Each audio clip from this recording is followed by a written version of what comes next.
Saya siap, saya akan hadapi ini semua. Saya akan lewati rute ini. Ini cerita pribadi.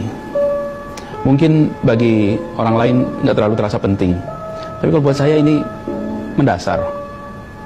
Jadi pada tanggal 17 Agustus kemarin, saya hadir di upacara peringatan 17 Agustus di Istana Merdeka. Waktu itu bukan saya diundang. Saya hadir mewakili ahli waris A.R. Baswedan, kakek saya. Jadi yang diundang adalah ahli waris. Saya datang ke sana karena saya yang berada di Jakarta. Lalu mengikutilah upacara itu. Dan bendera itu dinaikkan ke atas dengan Indonesia Raya dalam hitungan menit sampai di puncak. Pada saat proses itu terjadi, saya lalu membayangkan saya berdiri di sini mewakili kakek saya yang dia hibahkan seluruh hidupnya untuk perjuangan menaikkan bendera itu. Bendera yang naik ke atas sana itu lewat iuran darah, iuran tenaga, iuran nyawa jutaan orang Indonesia.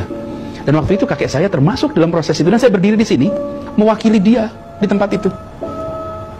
Muncul dalam benak saya tentang almarhum A.R. Baswedan.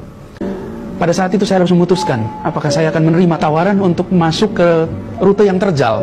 Haruskah saya, jika saya bertemu dengan kakek saya, mengatakan pada beliau, saya tidak mau ambil jalan ini, saya tidak mau ikut mengurusi. Kenapa? Karena saya takut dikritik, saya takut dicaci, karena wilayah politik hari ini beda dengan wilayah politik pada saat beliau terlibat. Pada saat mereka terlibat, ini orang-orang yang menjaga integritas di dalam berpolitik. Hari ini itu mengalami penurunan yang luar biasa. Haruskah saya bilang pada dia, saya nggak mau, saya takut dikritik. Di situ sebenarnya saya katakan, tidak.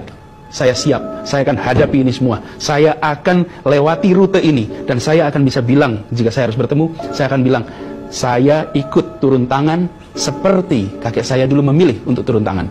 Dan biarkan anak-anak saya nanti menengok pada catatan yang sekarang ada, bahwa orang tuanya tak mundur, orang tuanya tak gentar, hanya karena khawatir dikritik sana-sini. Saya melihat badai kritik ini sebagai sebuah konsekuensi normal atas potret wilayah politik sekarang.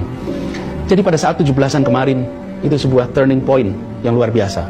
Dan pada saat itu kemudian saya merasa yakin, bismillah, saya ambil rute ini, saya luruskan niatnya, saya tegaskan sikapnya, dan saya ambil putusannya. Saya jalani, dan insya Allah dengan ini saya ikut turun tangan untuk mewarnai dan memberi makna bagi republik yang kita cintai.